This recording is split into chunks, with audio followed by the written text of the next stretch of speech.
गणेश सुथार के लिए जोरदार ताली बजाए। देखो आधा जना हो जाए और खुदरा छोरो छोरी स्कूल गया हुए वार्षिकोत्सव में फर्स्ट आए हुए तो आगे गांव में कहता फिर अटे यो छोरो यूं लागी रो जाने कोई परायो है।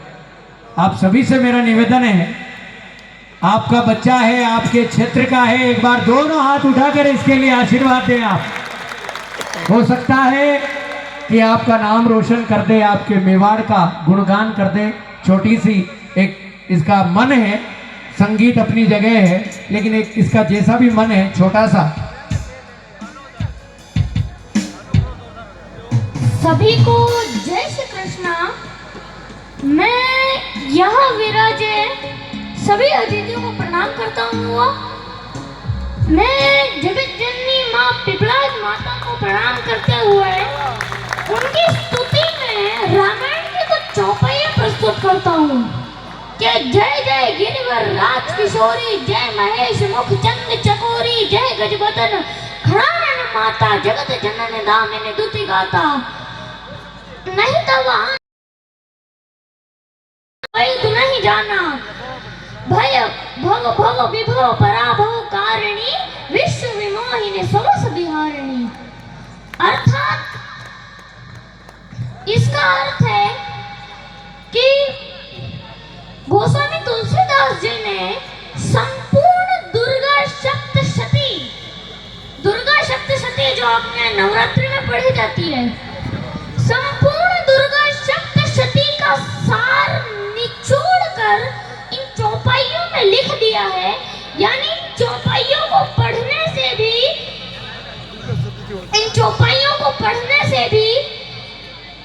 संपूर्ण दुर्गा सप्तशती को पढ़ने का फल स्वतः जीवन में प्राप्त हो जाता है।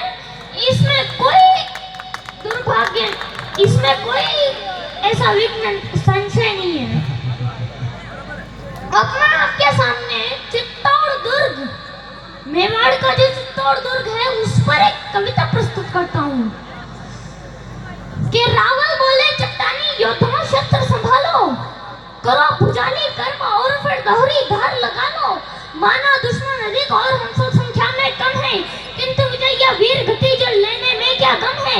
चलो खिलजिया सेना की अंतिम अरदास मिटाएं, चलो उन्हें योद्धाई वाला खेल खिला कर आए। चलो बता दे उन्हें युद्ध कैसे जीते जाते हैं, 7 लाख से कुछ हजार किस दम पर टकराते हैं। कि आज पुकारा मातृभूमि ने आज दिवस आया है, आज कृपा है महाकाली की क्या अद्भुत माया है। अरे आज देवगण हर्षित होकर हमको देख रहे हैं और स्वर्ग से सुमन हमारे ऊपर फेंक रहे हैं। इन कृपा सुमन और आशीषों को व्यर्थ न जाने देना, जीते जीतो स्वाभिमान पर आँच न आने देना। याद रहे जीते जी दुश्मन अंदर न घुस पाए और प्रतिष्ठितान बांध पर ताज नहीं लग पाए। याद रहे उसी योद्धा का मान हुआ करता है जो मातृभूमि की रक्षा में बलिदान हुआ करता है।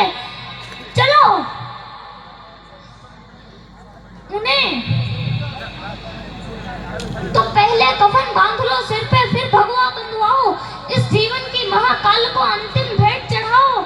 विजय अगर हो तो ऐसी कि अंबर पुष्प गिराए और वीर गति हो तो ऐसी इतिहास अमर हो जाए। तो पहले कफन बांध लो सिर पे, फिर भगवा बंधवाओ, इस जीवन की महाकाल को अंतिम भेंट चढ़ाओ। अंतिम बार नमन कर लेना वीरों इस माटी को, अंतिम बार नमन कर लेना वंजानी परिपाटी को। अंतिम बार भवानी के चरणों में भाल झुका लो, अंतिम बार सभी रिश्तेदारों को गले लगा लो। अंतिम बार करो दर्शन चित्तौड़ दुर्ग नामी का, अंतिम बार करो आवाहन एक लिंग स्वामी का। अंतिम बार करो अंतिम बार एक दूसरे को दे लो आज बधाई, अंतिम बार अंत तक लड़नी होगी तुम्हें लड़ाई। तो सब कुछ अंत हुआ था, लेकिन उसको अनंत कर डाला पाषाणी पतझड़ का झटके में बसंत कर डाला। मेघाड़ी जल संख्या में कम किंतु हौसले बाकी, एक तरफ से लगन सभी को वीर गति की लागी। पुरुषों ने तो कफन और केसरिया सिंह बधाया और उधर महिलाओं ने भी सुंदर जौहर कुंड सजाया। तो ठाकुर ठाकुरानी पाषाणी सीमा लांघ रहे थे और एक दूसरे से करने की आज्ञा मांग रहे थे। ठाकुर ठाकुरानी पासानी सीमा लांग रहे थे, एक दूसरे से मरने की आज्ञा मांग रहे थे।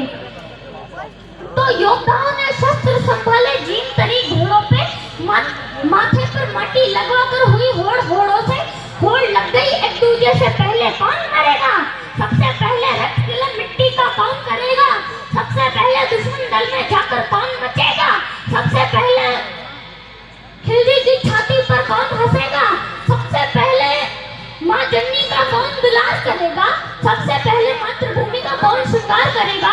तो केवल मैं गूंज रही थी, अंतम शब्द नहीं था, सबने ही हुंकार भरी थी, कोई निशब्द नहीं था। कुछ तो सारे योद्धा महारथी पैदल घोड़े वाले, कुछ तो 13-14 के प्यारे मत वाले, कुछ की दाढ़ी बड़ी हुई थी फिर भी तलवार लिए थे। बढ़ती उम्र दिखती थी पर मूंछ पर धार किए थे, कुछ तो पहले से घायल थे फिर भी अड़े हुए थे, मातृभूमि की रक्षा में मरने को अड़े हुए थे।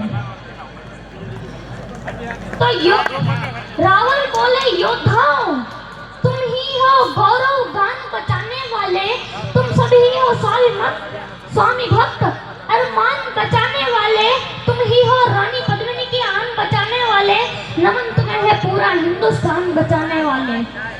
तो सैनिक बोल पड़े, राजन इसका अभिमान नहीं है, यह दायित्व तो हमारा है, कोई एहसान नहीं है, मातृभूमि है माई, तो माई के लिए लड़ेंगे, जिसने खेले हैं उस अन्याय के लिए लड़ेंगे, सत्य सनातन की प्रभुताई के लिए लड़ेंगे, अटल राष्ट्र भारत की प्रभुताई के लिए लड़ेंगे, जग में भरत वंश की प्रभुताई के लिए लड़ेंगे।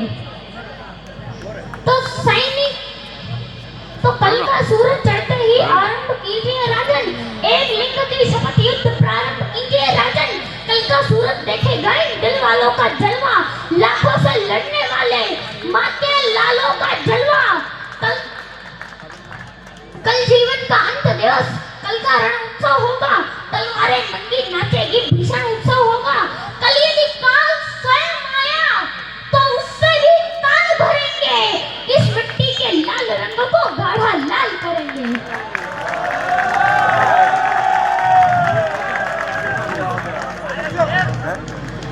तो फाटक खुले किले भीतर से लावा फूट पड़ा था और खिलजियों पर भूखे सिंहों से टूट पड़ा था। पदचापों से उड़ी धूल धरती को गगन बनाती, मातृभूमि की रक्षा क्या अनुपम दृश्य दिखाती। आसमान में भुना हुआ बाणों को उगल रहा था और काल भी तीव्र गति से जीवन निकल रहा था। योद्धा अपनी योद्धाई का कर्तव्य दिखा रहे थे। माटी और लाल होवे तो सोने मिला रहे थे, माटी और लाल होवे से सोने मिला रहे थे। तो अब तक रण में राजपुतानी खेल आपने देखा, तो स्वाभिमान की एक कथा रणमत कही जाती है, मगर किले के भीतर भी जंग लड़ी जाती है। साका उधर इधर जौहर, क्या तालमेल अलबेला, जन्मभूमि की रक्षा में क्या हुआ खेल अलबेला। स्नान ध्यान के बाद हाथ जब एक लिंग के जोड़े, लगी भवानी जब पहने थे लाल रंग के जोड़े, तो लाल रंग के जोड़ों से सारे श्रृंगार किए थे। वो सारे श्रृंगार माता ने अंतिम बार किए थे। पहला श्रृंगार माथे पर माने बिंदी धारी, ऐसा लगा माता ने बिंदी को लगवाया, ऐसा लगा माता ने मस्तक पर दिनकर अवतारा। दूजा श्रृंगार माथे पर माने टीकी लगवाई, ऐसा अश्रु छलक ना पड़े तभी लक्ष्मण रेखा बनवाई। तीजा श्रृंगार माथे पर माने होठ पर माने लाली को लगवाया, अंगारों से अगर हो गए अग्निकुंड दहकाया। चौथा श्रृंगार मात पद्मिनी का आज विश्व ने देखा, जब मां ने मस्तक पर डाली स्वाभिमान की रेखा। तो सजी मात पद्मिनी सन 16,000 दीवानी, तभी हवाएं लगी बोलने, जय जय मात भवानी। चली आज आलौकिक धुन से चित्तौड़ी ठकरानी, चली आज आकेश आकाश छेदने स्वयं पद्मिनी रानी, चली आज आकेश आकाश छेदने स्वयं पद्मिनी रानी। तो अब तक रण में राजपूतानी खेल आपने देखा, लेकिन नहीं भुलाया जा सकता जौहर का लेखा, नहीं भुलाया जा सकता उन बलिदानी ज्वालाओं को, नहीं भुलाया जा सकता उन 16,000 माओं को, नहीं भुलाई जा सकती महिलाओं की अठेली, नहीं भुलाई जा सकती वो दुल्हन नई नवेली, नहीं भुलाई जा सकती वो गर्भवती योद्धानी, नहीं भुलाई जा सकती है कभी पद्मिनी रानी। देखिए, हालांकि ये मंच नहीं है इसका, लेकिन फिर भी इसका हौसला देखिए। दोनों हाथ खड़े करके एक बार जोरदार ताली बजाइए। आज आधुनिक पीढ़ी को मोबाइल के आगे फुर्सत नहीं है, उसके बावजूद इस बालक ने कम से कम 18 छंद पढ़े हैं। सबसे बड़ी बात है, एक बार जोरदार ताली बजाकर अभिवादन करें भाई गणेश सुथार के लिए। बहुत बहुत अभिवादन है।